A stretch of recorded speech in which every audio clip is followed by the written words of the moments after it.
ಎಲ್ರಿಗೂ ನಮಸ್ಕಾರ. ಬೇಸಿಗೆ ಬಂತು ಅಂದ ತಕ್ಷಣ ಉಪ್ಪಿನಕಾಯಿ, ಹಪ್ಪಳ ಇವೆಲ್ಲ ತಯಾರಾಗ್ತಾ ಇರುತ್ತೆ ಮನೆಯಲ್ಲಿ. ತುಂಬ ಚೆನ್ನಾಗಿರುತ್ತೆ ನೋಡೋಕ್ಕೆ. ಅದೇ ರೀತಿಯಾಗಿ ನಾನಿಲ್ಲಿ ಒಂದು ಹಪ್ಪಳನ ಮಾಡೋದು ಹೇಗೆ ಅಂತ ತೋರಿಸ್ತಾ ಇದ್ದೀನಿ. ತುಂಬಾ ಸುಲಭನಾದ ಒಂದು ಹಪ್ಪಳ. ಇಲ್ಲಿ ಒಂದು ಕಪ್ ತೊಗೊಂಡಿದ್ದೀನಿ. ನಿಮ್ಮ ಮನೆಯಲ್ಲಿ ಯಾವುದಾದ್ರೂ ಒಂದು ಕಪ್ಪನ್ನು ಸೆಟ್ ಮಾಡಿಕೊಂಡು ಅದಕ್ಕೆ ಚಿರೋಟಿ ರವೆ ಪೂರ್ತಿಯಾಗಿ ಹಾಕ್ಕೋತಾ ಇದ್ದೀನಿ. ಅಳತೆ ತುಂಬ ಮುಖ್ಯ, ಹಾಗಾಗಿ ನಾನು ಈ ರೀತಿಯಾಗಿ ತೋರಿಸ್ತಾ ಇದ್ದೀನಿ. ಈಗ ಒಂದು ಕಪ್ನಷ್ಟು ನಾನು ಚಿರೋಟಿ ರವೆನ ತೊಗೊಂಡಿದ್ದೀನಿ. ಇದನ್ನು ನಾನು ಹುರಿದಿಲ್ಲ, ಹಾಗೆ ಹಸಿಯಾಗಿ ತೊಗೊಂಡಿದ್ದೀನಿ. ಈಗ ಒಂದು ದಪ್ಪ ತಳದ ಪಾತ್ರೆ ತೊಗೊಳ್ಳಿ.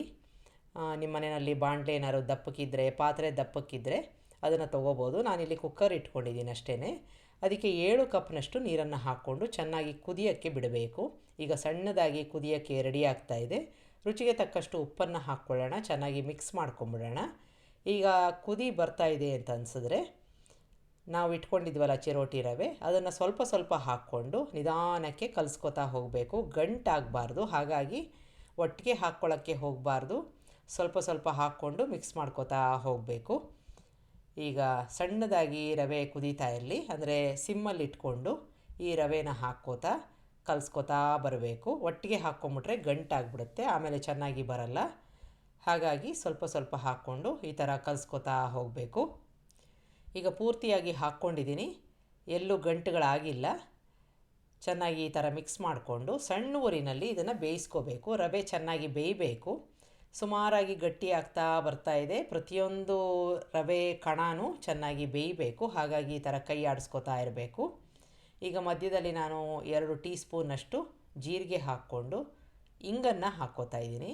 ಒಳ್ಳೆ ಪರಿಮಳ ಇರುತ್ತೆ, ಜೊತೆಗೆ ರುಚಿ ಕೂಡ ತುಂಬ ಚೆನ್ನಾಗಿರುತ್ತೆ. ಈಗ ಈ ಥರ ಚೆನ್ನಾಗಿ ಬೇಯೋ ತನಕ ಕಲಿಸ್ಕೊತಾ ಗಂಜಿ ಒಂದು ಇರುತ್ತಲ್ಲ ಆ ಥರಕ್ಕೆ ಬಂದಿದೆ ಕನ್ಸಿಸ್ಟೆನ್ಸಿ. ಸ್ವಲ್ಪ ಕೆಂಪು ಮೆಣಸಿನ್ಕಾಯಿ ಚೂರನ್ನು ನಾನು ಹಾಕ್ಕೊಂಡಿದ್ದೀನಿ. ನಿಮಗೆ ಇನ್ನೂ ಏನಾದರೂ ಬೇಕು ರುಚಿಗೆ ಅಂತಂದರೆ ಹಾಕ್ಕೋಬೋದು. ಎಲ್ಲವನ್ನು ಚೆನ್ನಾಗಿ ಮಿಕ್ಸ್ ಮಾಡ್ಕೊಂಡಿದ್ದೀನಿ. ಈ ಹದಕ್ಕೆ ಬರಬೇಕು. ರವೆ ಚೆನ್ನಾಗಿ ಬೆಂದಿದೆ. ಈಗ ಒಂದು ಗಂಜಿ ಕನ್ಸಿಸ್ಟೆನ್ಸಿಗೆ ಬಂದಿದೆ. ಸ್ವಿಚ್ ಆಫ್ ಮಾಡ್ಕೊಂಬಿಡೋಣ. ಸ್ವಿಚ್ ಆಫ್ ಮಾಡಿಕೊಂಡು ಕೆಳಗಡೆ ಇಳಿಸ್ಕೊಂಡು 1 ನಿಮಿಷ ಕಾಲ ಈ ಥರ ಕೈ ಆಡಿಸ್ಕೊತಾ ಇರಬೇಕು. ಇಲ್ಲ ಅಂತಂದರೆ ಗಟ್ಟಿ ಆಗಿಬಿಡುತ್ತೆ, ಮೇಲ್ಪದರ ಎಲ್ಲ ಒಂಥರ ಡ್ರೈ ಆಗಿಬಿಡುತ್ತೆ. ಈಗ 1 ನಿಮಿಷ ಇದು ಆರಿದೆ ಅಂತಾದರೆ ಈಗಾಗಲೇ ನಾವು ಪ್ಲಾಸ್ಟಿಕ್ಕು ಶೀಟನ್ನು ರೆಡಿ ಮಾಡಿಕೊಂಡು ಇಟ್ಕೊಂಡಿದ್ದು, ಅದರ ಮೇಲೆ ಒಂದೇ ಒಂದು ಸ್ಪೂನು ಎಣ್ಣೆನ ಹಾಕ್ಕೊಂಡು ಈ ರೀತಿಯಾಗಿ ಒರೆಸ್ಕೋಬೇಕು. ಜಾಸ್ತಿ ಎಣ್ಣೆ ಹಾಕೋದು ಬೇಡ, ಇಲ್ಲಾಂತಂದರೆ ಹಪ್ಪಳ ಎಲ್ಲ ಒಂಥರ ಎಣ್ಣೆ ವಾಸನೆ ಬಂದುಬಿಡುತ್ತೆ. ಈಗ ಇನ್ನೂ ಬಿಸಿ ಇರಬೇಕಾದ್ರೇ ಸ್ವಲ್ಪ ಸ್ವಲ್ಪ ಒಂದು ಅರ್ಧ ಸೌಟ್ನಷ್ಟು ಮಿಶ್ರಣನ ತಗೊಂಡು ಈ ರೀತಿಯಾಗಿ ಹಾಕ್ಕೊಂಡು ನಾವು ಸಣ್ಣ ಸಣ್ಣ ಒಂದು ಪೂರಿ ಆಕಾರಕ್ಕೆ ಅದನ್ನು ಹರಡ್ಕೋಬೇಕು.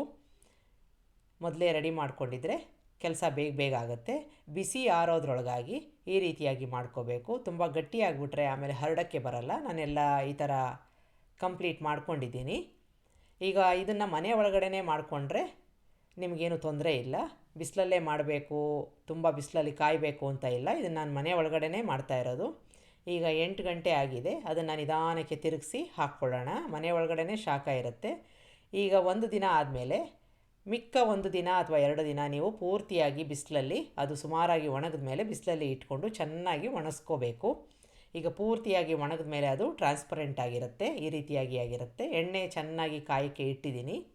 ಕಾದ ನಂತರ ಈಗ ಚೆನ್ನಾಗಿ ಒಣಗಿರೋ ಈ ಒಂದು ಹಪ್ಪಳನ ಹಾಕಿದಾಗ ಅದು ಪೂರ್ತಿಯಾಗಿ ಎಕ್ಸ್ಪ್ಯಾಂಡ್ ಆಗಿ ತುಂಬಾ ಗರಿಗರಿಯಾಗಿ ಹಗುರವಾಗಿ ಆಗುತ್ತೆ. ಒಂದು ಸಲ ಮಾಡಿ ನೋಡಿ, ತುಂಬಾ ಸುಲಭ, ಯಾರು ಬೇಕಾದರೂ ಮಾಡ್ಬೋದು. ಬಿಸಿಲಲ್ಲೇ ಕೂತ್ಕೊಂಡು ಮಾಡಬೇಕು, ತುಂಬ ತಲೆ ಒಣಗುತ್ತೆ ಆ ಥರ ಏನೂ ಇಲ್ಲ.